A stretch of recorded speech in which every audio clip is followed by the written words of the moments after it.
Pierre Nantel. C'est peut-être pas le Nantel le plus drôle au Québec, mais c'est le plus crédible pour parler de politique. Vous écoutez Pierre Nantel. C'est l'heure d'aller parler avec nos amis à l'IRIS, à l'Institut de recherche et d'information socio-économique, avec Julia Posca. Bonjour, Julia. Bonjour, Pierre. Vous avez bon temps, vous revenez de vacances? Exactement. Bon, on est content de ça parce que je sais de quoi vous voulez me parler et inévitablement, je me dois de dire, êtes-vous allé en vacances à vélo ou en auto? Et en voiture. Bon. Et qu'est-ce qu'on fait au Québec pendant les vacances de la construction? On reste pris dans le trafic. Ah oui, c'est ça. Fait qu'on aurait donc voulu avoir un tramway pour se rendre au BIC. Ça n'existe pas, malheureusement. Mais c'est de ça dont il faut parler. Il faut vouloir casser le cochon puis ouvrir les solutions puis dire qu'est-ce qu'on choisit. C'est complexe. C'est un gros enjeu pour une civilisation qui a bâti toute sa croissance sur l'auto et les autoroutes qui sont jamais. Oui, exactement. On est rendu au Québec, imaginez-vous donc, avec 325 000 km de route. Ça, c'est 8 fois la circonférence de la Terre. Okay. Donc, et c'est beaucoup, 325 000 km de route par rapport à... Ah ouais? Disons que c'est respectable, Okay. mais on est comme toutes les, on va dire, juridictions en Amérique du Nord, là, centrée sur l'automobile. Hein, elle prend une place omniprésente. Et bon, c'est ça. C'est un peu ces embouteillages là, des vacances de la construction qui me donnait envie de vous parler de voitures. Parce que, évidemment, un des problèmes principaux de cette omniprésence-là, ben, c'est, outre le temps précieux là, qu'on passe dans le trafic, c'est la pollution qu'elle entraîne. En 2020, au Québec, là, le secteur des transports était responsable de 43 % des gaz à effet de serre, des émissions de gaz à effet de serre. Donc, c'est le principal contributeur. Puis, c'est aussi un secteur où il n'y a pas d'amélioration. Hein. Dans d'autres secteurs, par exemple, le secteur industriel, on a vu une diminution des GES. Mais malgré les incitatifs au niveau de l'électrification des transports, on est en croissance. On ne voit pas encore d'amélioration. Okay. Puis ça s'explique en partie parce qu'il y a une croissance fulgurante du nombre de voitures. Là, imaginez-vous qu'en 1971, il y avait une voiture pour 3,5 habitants au Québec. Et aujourd'hui, c'est donc 50 ans plus tard, là, une voiture pour 1,4 habitants. Donc, on a beaucoup plus de voitures. On a presque autant de voitures que d'individus de tête de pipe qui vivent au Québec. Exactement. Puis quand on regarde dans les 20 dernières années, donc augmentation de 50 % des véhicules immatriculés au Québec, et quand on regarde juste les camions légers dont font partie là, les VUS, hein, très populaires, l'augmentation, elle a été de 184 %. Donc, notre parc automobile, il augmente et il s'alourdit aussi. Ben oui. Et ça a des conséquences, évidemment, donc sur les émissions polluantes. Et c'est là que la solution de l'électrification des transports apparaît comme une solution géniale parce que, évidemment, un véhicule électrique, ça n'émet pas de gaz à effet de serre. Donc, on règle un problème qui est un vrai problème. Mais c'est clair. Parce que moi, je peux dire honnêtement, moi, j'ai milité pour ça pendant parce que je devrais dire des décennies, à peu près. Quand même, j'avais une Prius en 2002. Ça fait 22 ans. Donc, c'est vraiment comme l'électrification, l'hybridation. J'y crois beaucoup, mais à quelque part, ça dénote un attachement obsessif à l'auto. Alors que je pourrais être plus mobilisé et décider d'avoir accès à une voiture de temps à autre, mais pas d'avoir absolument une auto devant chez nous. Oui, bien, il y a une certaine culture de la voiture, mais concrètement aussi, nos infrastructures sont tournées vers la voiture personnelle. Le problème, donc, avec la voiture électrique, c'est que même si elle émet moins de GES, elle a des impacts environnementaux importants, ne serait-ce qu'à cause des minerais qui entrent dans la composition des batteries qui les font rouler. Là, il y a une étude de 2016 qui a montré que l'impact environnemental de la fabrication des voitures électriques était jusqu'à 2 fois plus important que l'impact environnemental de la fabrication des voitures à essence. La fabrication, bien sûr, parce qu'après ça, une fois qu'on est dans l'utilisation, là, c'est complètement l'inverse. Exactement. Là, zéro, mais pas zéro. Pas zéro, mais non, c'est ça. Donc, il y a les minerais qui demandent donc à être extraits du sol, puis ça génère beaucoup de pollution. Il y a évidemment, l'hydroélectricité au Québec nécessaire pour recharger les batteries. Hein, le Michael Sebia, le PDG d'Hydro-Québec, nous a dit qu'il va falloir construire plus de barrages pour répondre aux besoins en électrification. Mais c'est aussi des voitures qui roulent avec des pneus qui, donc, il y a un frottement, puis ça émet aussi des particules dans l'air qui sont polluantes. Et enfin, et évidemment, ces voitures-là ont une vie, une durée de vie, et elles finissent, comme les voitures à essence, dans des dépotoirs. Des lieux de recyclage. Mais les pneus, honnêtement, puis moi, je connais beaucoup de monde là, qui sont très branchés sur toutes les alternatives. Puis la première fois qu'on m'a dit ça, j'ai fait, ben là, arrêtez. Mais c'est indéniable. Si tu achètes un pneu neuf, dont les cannelures, la semelle du pneu, tu peux rentrer, je sais pas moi, presque ton doigt entre les rainures du pneu, puis qu'à un moment donné, les pneus est usé et ces rainures-là ne sont plus là. Il est où le caoutchouc?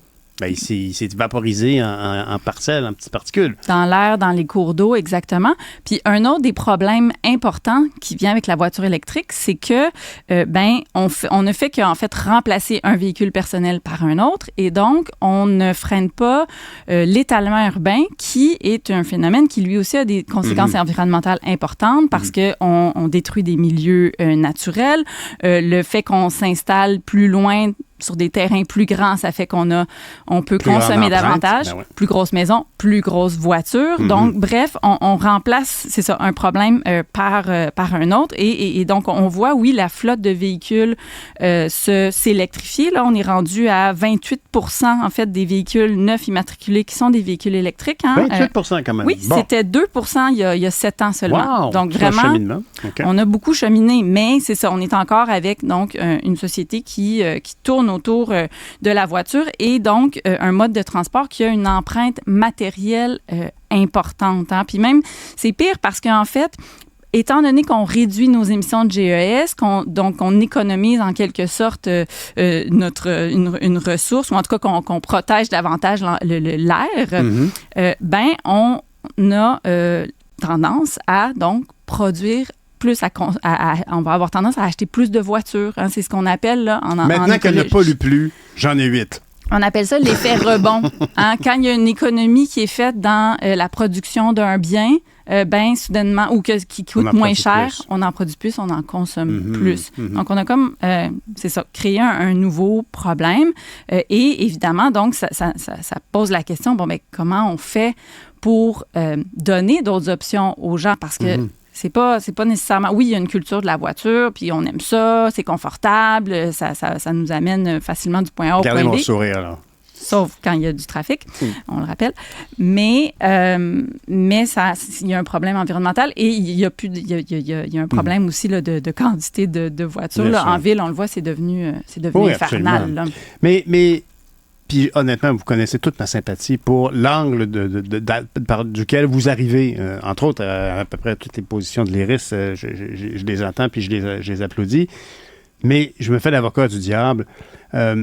Il y a quand même une amélioration. Tu sais, comme j'ai souvent dit à des gens avec qui je travaillais à l'époque, qui rêvaient de sociétés idéales, de dire, mais l'idéal est souvent le pire ennemi du mieux. C'est-à-dire que si tu veux absolument ne plus polluer pantoute, la population fait comme, excuse-moi, mais moi j'ai besoin d'une auto pour aller faire mon épicerie. Donc, la réforme d'un système existant, c'est-à-dire pas arriver par l'extrême gauche ou l'extrême droite, mais par exemple, changer la motorisation d'une auto pour la mettre électrique, c'est une amélioration quand même. Moi, j'habitais Longueuil, on avait 2 enfants, moi et ma conjointe, on se disait, mais ça n'a pas de bon sens. On avait un Dodge Caravan à l'époque, puis on était constamment pris sur le pont Jacques-Cartier avec le moteur qui roule au idle, comment dire, au ralenti. Puis tu te disais, mais ça n'a pas de bon sens. C'est ça qui est grave. Ça, c'est de la pollution immense. Et là, l'hybride est arrivé en se disant, au moins le moteur s'éteint pendant qu'on est arrêté comme ça. C'est une amélioration. Donc, comment est-ce que c'est pas au gouvernement d'arriver puis de vous entendre, d'entendre d'autres foyers, d'autres lobbies, d'autres façons de penser, puis de prendre une décision? On me semble qu'il y a une absence de prise de décision au gouvernement sur ce genre de trucs. Oui, puis on veut faire reposer sur les épaules des individus le fardeau de finalement faire la transition écologique, alors que quand on est dans une province où effectivement il y a un transport en commun qui est déficient, on se rabat sur la voiture. Là, le gouvernement soutient la transition énergétique là, dans une certaine mesure, notamment à travers l'électrification des transports. Mais qu'est-ce qu'il fait principalement? Il soutient l'industrie automobile dans son virage vers l'électrique. On l'a vu avec, par exemple, Ford qui va recevoir 644 millions de dollars de Québec et d'Ottawa pour son usine de composantes de batterie à Bécancour. jour. On l'a vu évidemment avec Nordvolt, qui va pouvoir compter sur presque 7 milliards de dollars du fédéral et du provincial là, pour fabriquer des batteries sur la rive sud de Montréal si ces projets ne changent pas, parce que là, on a vu que finalement, ils remettent un peu en question leurs investissements. Or, ces batteries-là qui vont être fabriquées ici, elles vont servir à quoi? L'Agence internationale de l'énergie nous dit que principalement, là, les batteries qui vont être produites dans le monde, 90% d'entre elles vont servir à des voitures, donc à usage personnel. Et les gouvernements, qu'est-ce qu'ils font aussi? Donc, ils subventionnent justement les individus pour qu'ils s'achètent ces voitures-là. Hein. On peut avoir jusqu'à 12 000 $ pour s'acheter une voiture électrique. Bon, là encore, il y a des modifications à venir dans ce programme-là. Ouais. Mais il reste qu'on subventionne à fort, disons, à grand renfort de fonds publics la voiture électrique. Exact. Et pendant ce temps-là, qu'est-ce qu'on fait pour le transport en commun? Pas assez. On l'a vu dans le dernier budget, le plan québécois des infrastructures là, consacre 2,5, presque 3 fois plus de fonds pour le transport routier que pour le transport en commun, donc pour les infrastructures. Avez-vous l'impression que c'est un problème de cycle électoral? Parce que une personne qui voit vos chiffres, indéniable, ce que vous nous amenez comme information, c'est indéniable. Mais par contre, de dire, oui, mais là, si on force trop vers le transport collectif, les gens vont pas nous élire à la prochaine campagne, fait qu'on le fait pas. C'est-tu un peu ça? Oui, on devrait-tu créer un comité périn sur la durabilité de nos choix? Est-ce qu'on devrait aller vers quelque chose du genre? C'est évident que les investissements en transport en commun, c'est des investissements importants et donc c'est peut-être moins populaire, on va dire, de se lancer dans des grandes dépenses quand on a des gouvernements qui sont plutôt vendus à l'idée de réduire les dépenses publiques. Mais pourtant, en même temps, de l'autre côté, le fait d'avoir, de soutenir ce réseau routier-là, ça a des conséquences aussi, bon, on le dit environnementales, mais sur la santé aussi des populations, hein, le fait de se déplacer beaucoup en voiture, ça a un coût pour les individus sur la mobilité. Et donc, on fait le choix finalement de soutenir cette mobilité-là qui est coûteuse socialement, mais on n'en paye pas nécessairement individuellement le prix, alors que les usagers du transport en commun, eux, doivent contribuer presque, en fait, de manière importante au financement du transport en commun parce que les fonds publics qui vont aux sociétés de transport en commun, elles ne permettent pas de répondre aux besoins, en fait. On l'a vu, là, dernièrement, le bras de fer entre les sociétés de transport et le gouvernement qui dit, si vous avez des déficits, c'est pas vraiment notre problème, arrangez-vous. Et donc, pendant ce temps-là, la facture des usagers augmente, alors qu'il y aurait donc des investissements publics importants à faire pour que, à long terme, on puisse se tourner vers ces solutions-là. Et évidemment, en les adaptant, là, parce qu'on s'entend à chaque région du Québec, là, on n'aura pas un métro à Gaspé. Là, c'est pas réaliste comme solution. Vous arrivez du bas du fleuve, la question est là. Donc, qu'est-ce qu'on fait? Ultimement, il faut avoir accès à une automobile. Par exemple, là, les autopartages à Montréal, est-ce que c'est populaire? Est-ce qu'on pourrait avoir accès à un autopartage pour aller là-bas? Est-ce qu'il faut louer une voiture? Ce sont ce genre de système qu'on doit prévoir pour qu'on puisse migrer vers une autre vision d'automobile. Il y a comme vraiment un grand changement. Je suis le premier à reconnaître que ma voiture ne roule pas, je sais pas moi, 85% du temps. Quand je dors, elle ne roule pas. Puis elle est là, puis elle se déprécie constamment. Donc, c'est un choix de société. Oui, puis un changement d'approche, effectivement, de notre approche déjà de la mobilité. Hein. La mobilité, ça devrait être vu comme un droit, finalement, parce que c'est ce qui nous permet, par exemple, d'aller au travail, donc de gagner notre vie, de répondre à nos besoins. Et pour ça, on peut le faire de différentes manières.